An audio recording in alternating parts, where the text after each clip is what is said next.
just sort of the why for the small fume filter, solder fume extractor.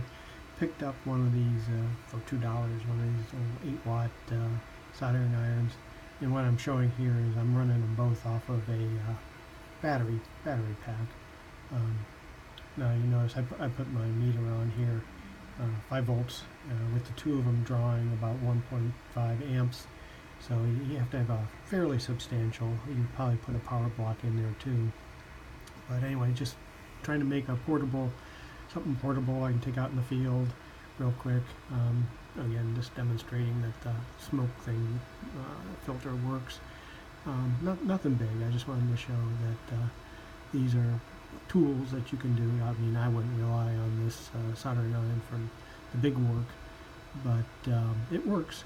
It really, if you do the math, as a matter of fact, I can turn back on again, but if you turn off the smoke extractor, get this thing to fire back up again.